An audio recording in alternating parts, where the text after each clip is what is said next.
All right, shalawam. First off, I want to say all praises to Yahawah, bahasham, Yahawashi, bahasham, Kudash. Double honors to our apostles and elders of GMS, to the elect doing the work in sincerity and in truth. Shalom. This is GMS Precepts, and there's our Chad here. Real quick, I want to go into these two articles here. You see, matter of fact, let me just read the title. You'll get the drift. This is from The Sun.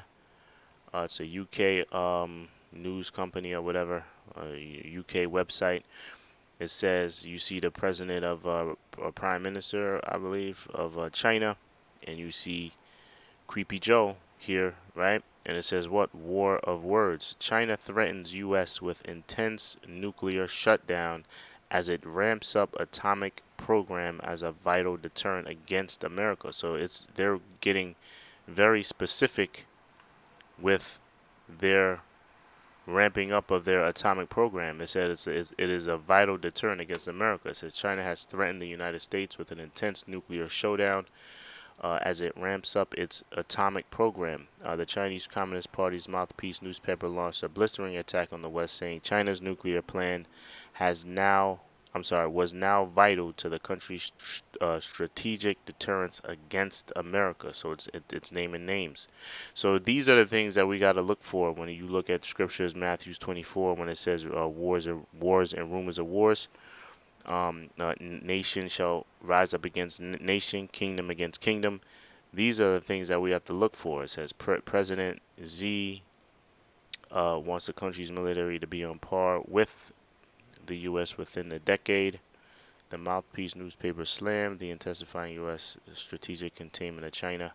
All right, so it's a lot. Look, it says it's a lot of hostility is burning. Okay, so I'll leave this article in the description box. And I want to get into this article also. This is from Wall Street Journal. It says the rising Yuan or Yuan or however you say it. It says the rising Yuan sets the stage for more China-U.S. currency friction. So there's a lot of tension between the U.S. and China, the U.S. and Russia.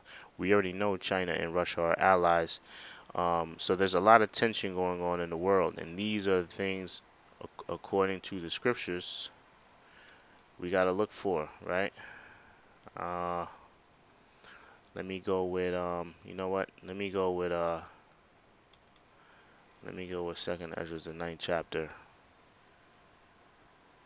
Let me go with that. Second Ezra 9:1.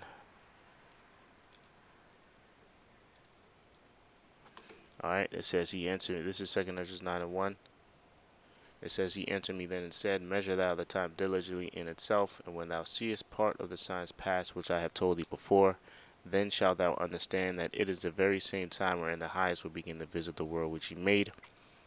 Now, part of those signs past, which he told us, which he told us before, was wars and rumors of wars. Pursuant to Matthew's the 24th chapter, it says, Therefore, when there shall be seen earthquakes and uproars of the people in the world, then shalt thou well understand that the Most High spake of these things from the days that were before thee, even from the beginning.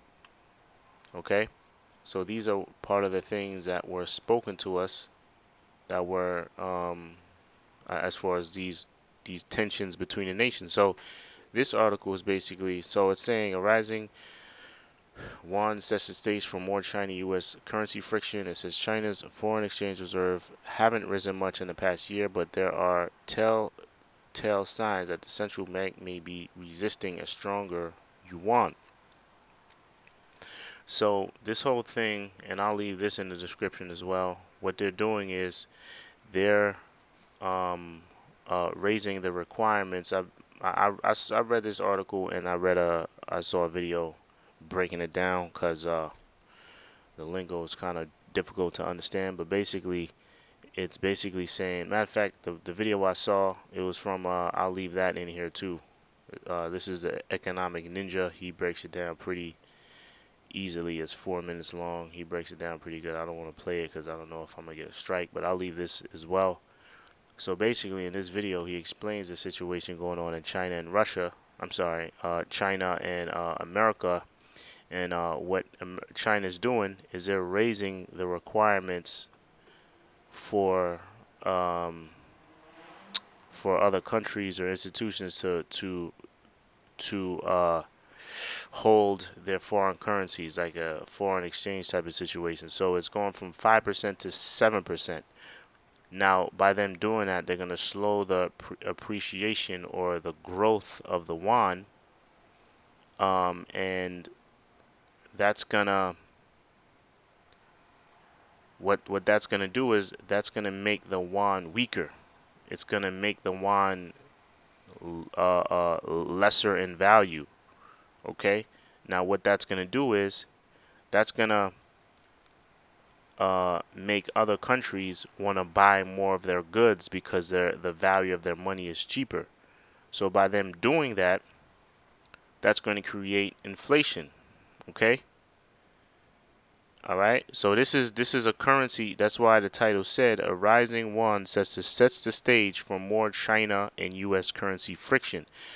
And I looked. Where's the quote? I googled this.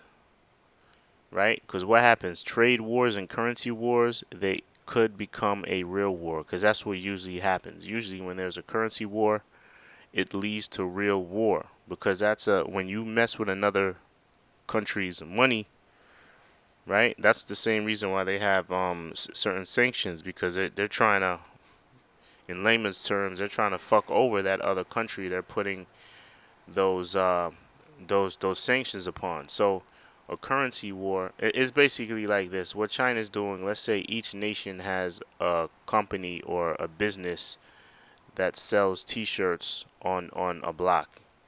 And what China's doing is basically they're lowering the price of their t-shirts so people can buy their shirts.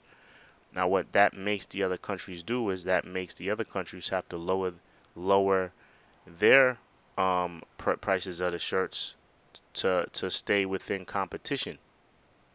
Okay? Now when you lower the t-shirts, what happens? You start to make less profit off of it because you're lowering the price. So instead of making $5, you might make $3 a t-shirt. Okay? But which is going to lead to inflation, which is going to lead to more tensions between the nations. So that's basically what this article or this situation is. It's a way to fuck over. It's a way to um fuck with another country's money, and that's what basically China's doing. So I'll leave that in the description box. That's pretty much it. This is something to watch out for. This is part of prophecy, whether you people believe it or not. Um, uh, Tensions between the nations, a world's war it's setting the stage. All the tensions between the nations, Russia and Ukraine, turmoil in the Middle East, Iran, Israel, all this stuff that's happening. It's setting a stage for something bigger, which is a world's war, which is basically what the Most High wants, and He'll get. All right. So Lord willing, you brothers and sisters were edified. Until the next show, shalawam.